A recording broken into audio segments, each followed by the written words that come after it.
자, 먼저 여기에는 몇 가지 좀 개념들이 나옵니다. 첫 번째 나오는 개념은 추동입니다. 책 461페이지 보시죠.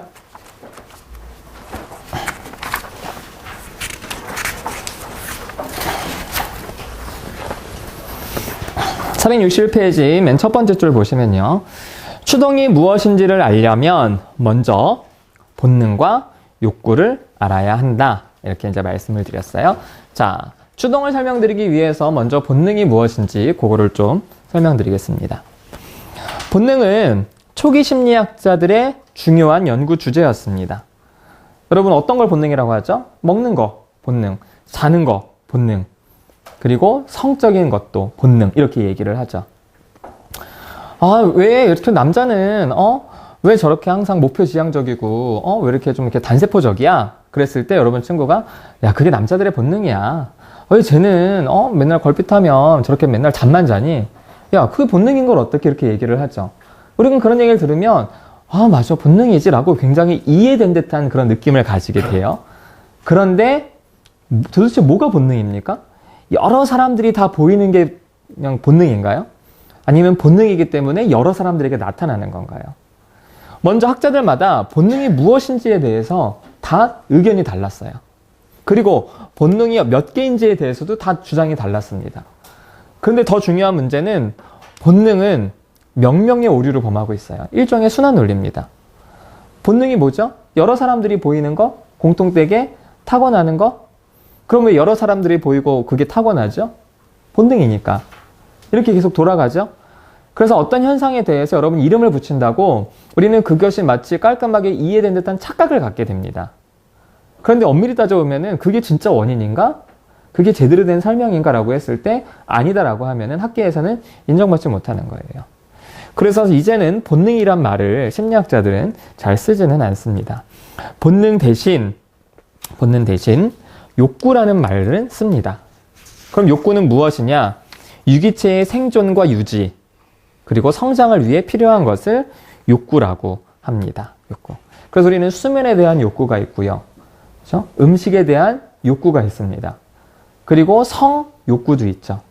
그런 욕구는 유기체, 생명체가 살아가고 이 생명을 유지하고 그리고 이 변화와 성장을 위해서 필요한 것들, 그런 것들을 욕구라고 이야기를 하는 겁니다. 그런데 그 욕구가 결핍된 상태가 추동인 거예요. 저는 물에 대한 욕구가 있습니다. 근데 제가 좀 아까 물을 먹었어요. 그러니까 그 욕구가 지금 당장 저를 괴롭히진 않아요. 근데 제가 이제 계속 말을 하면은 목이 또 마르겠죠. 그렇죠?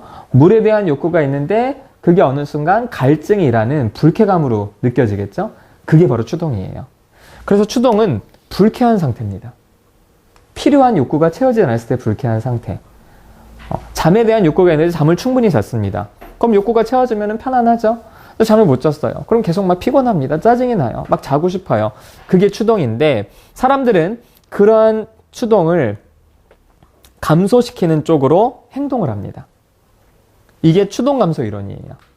어떤 사람이 행동을 하는 이유 중에 하나는 추동을 줄이기 위한, 추동이 뭐라 그랬죠? 불쾌감이라 그랬습니다. 불쾌를 줄이기 위한.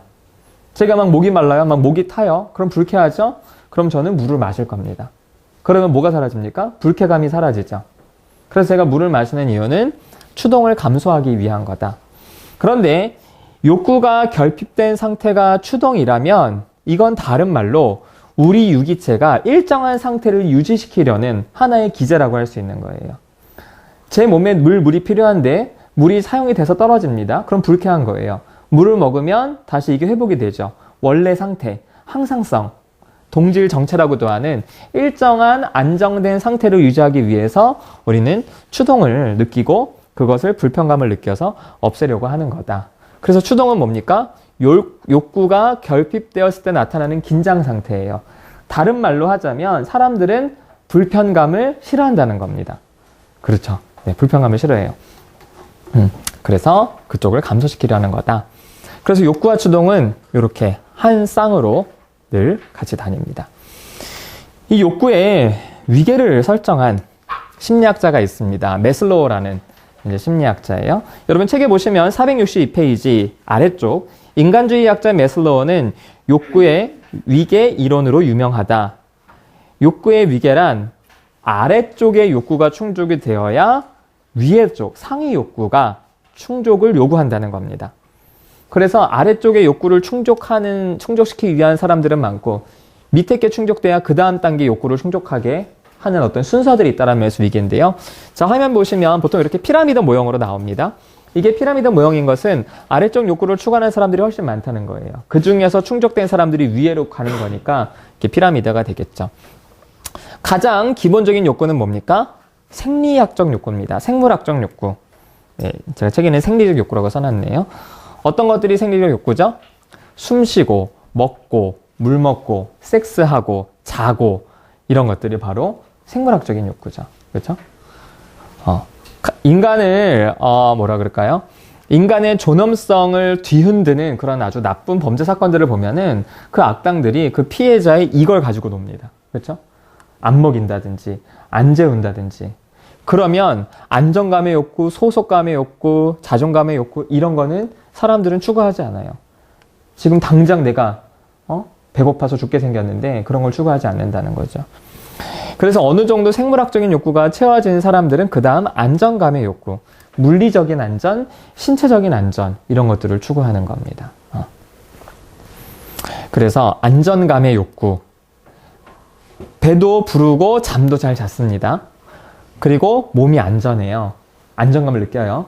그럼 그때 사람들이 그 다음에 추구하는 거는 어디 소속되고 싶은 겁니다. 어디 소속되고 싶은 거.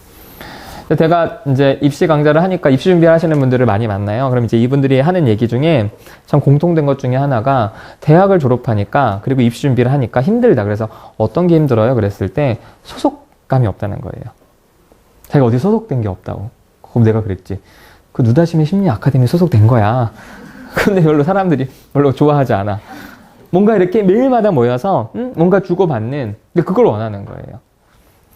그걸 원하는 거는 그 사람은 안전의 욕구와 생리적 욕구가 먼저 충족이 되어 있다는 겁니다. 생리 욕구가 충족되고 안전해요. 그리고 어디 소속되어 있습니다. 내가 사랑받고 있다는 느낌이 들어요. 그런데 그 다음은 존중받고 싶은 거예요. 내가 다른 사람들한테 무시당하면서 소속되어 있긴 싫은 거예요. 소속을 받았어. 그럼 난 거기서 인정받고 싶은 거예요. 잘한다는 얘기 듣고 싶은 거고 존중받고 싶은 겁니다. 존중을 받잖아요. 그때부터 정말 내가 원하는 게 뭐지? 내가 어떻게 살아야 되지? 내 인생은 뭐지? 이런 의미를 찾게 되는 자기 실현의 욕구가 나타난다는 겁니다.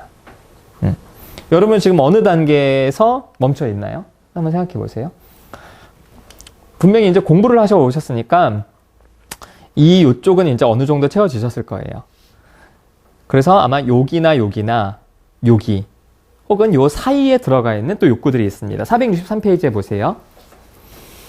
자, 두 번째 줄입니다. 이후 매슬로우는 거듭된 연구를 통해 세 가지 욕구를 추구했습니다. 존중의 욕구와 자기 실현 사이에, 여기입니다. 이스팀, 존중의 욕구와 자기 실현 사이에, 여기 사이에 1, 2, 3, 4, 요 사이, 5단계 바로 전에 인지적 욕구를 먼저 추가했어요. 알고자 하는 욕구라는 겁니다. 아마 여러분이 여기에 오셨다는 거는 인지적 욕구 때문에 오셨을 가능성이 매우 크죠. 알고 싶은 거예요. 혹은 여러분이 어디에 소속되고 싶어서 대학원에 가고 싶어서 그러기 위해선 공부가 필요하니까 오셨다면 여기에 대한 거겠죠. 혹은 여러분이 주변 사람들한테 좀 젠체를 하고 싶어요. 좀 잘난 체. 나 좀 사람 마음을 좀 알아. 좀 그리고 좀 존중받고 싶어. 주변에서 막 계속 무식하다고 하고 나 좀 배워서 나 좀 이렇게 뻐기고 싶어요. 그럼 이제 이런 건 거예요. 그런데 이것 때문도 아니라면 인지적 욕구. 우리는 세상을 궁금해하고 사람을 궁금해하는 욕구가 있고요. 그 다음 욕구가 아름다움을 추구하는 욕구입니다. 아름다움을 추구하는 욕구. 미적 욕구. 제가 지금 백화점 문화센터에서 강의를 계속 좀 작년부터 하고 있는데 심리학 강의는 뭐 자기가 이제 개인적인 고민이 있으신 분들이 오시는 경우들이 많은데 문화센터 가서 이렇게 다른 분들 강의하는 거 보니까 뭐 서양 미술사 이런 강의도 막 하더라고요.